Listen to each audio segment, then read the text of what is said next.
নমস্কার, আজকের weather report নিয়ে আপনাদের সঙ্গে আমি শর্মিষ্ঠা। আজকে আলিপুর আবহাওয়া দপ্তর বলেছিল যে আজকে তাপমাত্রা থাকতে পারে কলকাতায় প্রায় 14 ডিগ্রি সেলসিয়াস, কিন্তু নিজের রেকর্ড কিন্তু নিজেই ভাঙছে শীত। কারণ আজকে কলকাতার তাপমাত্রা প্রায় 12.6 ডিগ্রি সেলসিয়াস। গত শুক্র এবং শনিবার আমরা দেখেছিলাম যে কলকাতার তাপমাত্রা প্রায় 12 ডিগ্রির ঘরে নেমে গিয়েছিল। শনিবার মরশুমের শীতলতম দিন কাটিয়েছিল কলকাতা, কিন্তু সেই রেকর্ডও এবার ভেঙে গেল।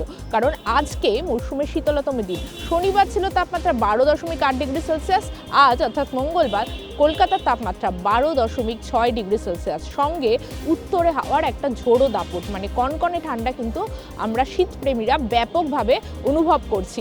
তাহলে কলকাতা যদি তাপমাত্রা 12 ডিগ্রি হয়, বুঝতেই পাচ্ছেন যে দক্ষিণবঙ্গের পশ্চিমাঞ্চলের জেলাগুলো পাথুরে এলাকা, পুরুলিয়া, বাঁকুড়া, সেই সমস্ত জায়গার তাপমাত্রা ঠিক কতটা ঘরে নামতে পারে। হ্যাঁ, কালিম্পংকে হারিয়ে দিয়েছে পুরুলিয়া, বীরভূমের তাপমাত্রা। কারণ কালিম্পংয়ের তাপমাত্রা আজকে 10 ডিগ্রি সেলসিয়াস, সেখানে দাঁড়িয়ে আজকে পুরুলিয়ার তাপমাত্রা 7.2 ডিগ্রি সেলসিয়াস। শ্রীনিকেতন বীরভূমের শ্রীনিকেতনের কথা বলছি, বীরভূমের শ্রীনিকেতনের তাপমাত্রা 7.3 ডিগ্রি সেলসিয়াস। এবং সঙ্গে সঙ্গে মেদিনীপুর, পুরুলিয়া, ঝাড়গ্রাম সমস্ত জায়গার তাপমাত্রা কিন্তু প্রায় 7 থেকে 8-9 ডিগ্রির আশেপাশে ঘোরাফেরা করছে। আজকে দার্জিলিংয়ের তাপমাত্রা 4.4 ডিগ্রি সেলসিয়াস। এই উত্তরে হাওয়ার ঝোড়ো দাপট, এর সঙ্গে কনকনে ঠান্ডা, এটা কিন্তু আগামী 2-3 দিন ধরে আমরা শীতপ্রেমীরা ঠিক ভালো এনজয় করতে পারবো।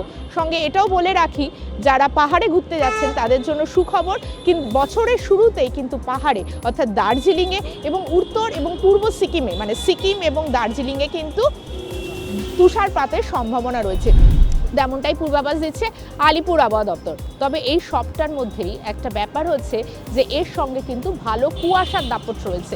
কলকাতা সহ দক্ষিণবঙ্গের সমস্ত জেলা, উত্তরবঙ্গ তো বটেই, সর্বত্রই কিন্তু সকালের দিকে ঘন কুয়াশার ব্যাপক দাপট থাকবে। দক্ষিণবঙ্গের ম্যাক্সিমাম জেলায় কুয়াশার জেরে কিন্তু দৃশ্যমানতা 999 মিটার থেকে 200 মিটারের নিচে নেমে যাচ্ছে, এবং উত্তরবঙ্গের ক্ষেত্রে সেটা বলতে গেলে 199 থেকে প্রায় 50 মিটার। বুঝতে পারছেন কুয়াশার এতটাই দাপট যে 50 মিটার দূরের জিনিসকে স্পষ্টভাবে দেখা যাচ্ছে না। এর জন্য কিন্তু আমরা গত 2-3 দিন ধরে রাজ্যের একাধিক প্রান্ত থেকে বেশ কয়েকটি দুর্ঘটনা, গাড়ি দুর্ঘটনার খবর এবং তাতে প্রাণহানির ঘটনাও আমরা পেয়েছি। সেক্ষেত্রে কিন্তু গাড়ি চালকদের ভীষণভাবে সতর্কতা অবলম্বনের পরামর্শ দিচ্ছে আলিপুর আবহাওয়া দপ্তর। আপাতত এই বর্ষ শেষ এবং নতুন বছরের শুরুতে কিন্তু আমরা জমিয়ে ঠান্ডা অনুভব করতে পারবো।